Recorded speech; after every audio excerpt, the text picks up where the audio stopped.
আমি আওয়ামী লীগের দালালি। বাংলাদেশে ভালো মানুষকে তো আপনারা জন্মাইতেও দেন না, আপনারা বাঁচতেও দিবেন না। আমার শত্রুর অভাব নাই।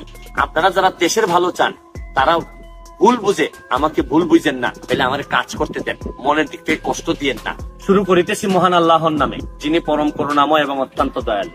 আপনারা জানেন যে চাকরি গেছে হচ্ছে, তারপর আমার মনে হয়েছে শুধু ফেরিস্টার তো না, সোশ্যাল মিডিয়াতে যেহেতু আমি কাজ করি, আমার দুইটা কথা বলা দরকার। মানুষের সিম্পিতি আবার আছে, আমি নাকি উনার সাথে দেখা করি নাই, 3 বার নাকি উনি গেছেন, আমি নাকি চিটারের মতো, উনি আমার চিটারও বলার চেষ্টা করছেন।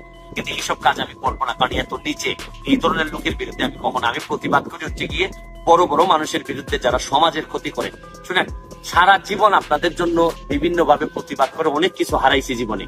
বাংলাদেশে ভালো মানুষকে তো আপনারা জন্মাইতেও দেন না, আপনারা বাঁচতেও দিবেন না। আরেকটা জিনিস দেখেন, বঙ্গবন্ধু থেকে শুরু করে কোনো ভালো মানুষই তো আপনারা বাঁচাই রাখেন নাই। আরেকটা জিনিস দেখেন, আমারে বলেন যে আমি নাকি দালালি করি, সরকারের দালালি করি, আওয়ামী লীগের দালালি করি। আমি কিন্তু আপনাদেরকে স্পষ্ট করে বলছি, 2001 সালের সবচেয়ে খারাপ সময়ে আমি আওয়ামী লীগ ছাত্রলীগ করা ছেলে।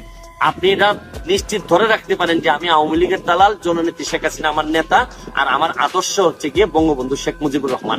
এটা স্পষ্ট, এখানে বাইরে যাওয়ার কোন বিষয়ই নাই। আমাকে যারা এটা মনে করেন গালাগালি তারা কিচ্ছুই নাই, কারণ আমি এইটাই, আমি আওয়ামী লীগের দালালি। এর যে বাইরে যাওয়ার কোন সুযোগ আমার নাই। এতে যদি আপনারা মনে করেন আমার পছন্দ না করেন, এটা আপনাদের ব্যক্তিগত ব্যাপার। আমি আপনাদের যে কোনো পছন্দ অপছন্দকে আমি সম্মান করি।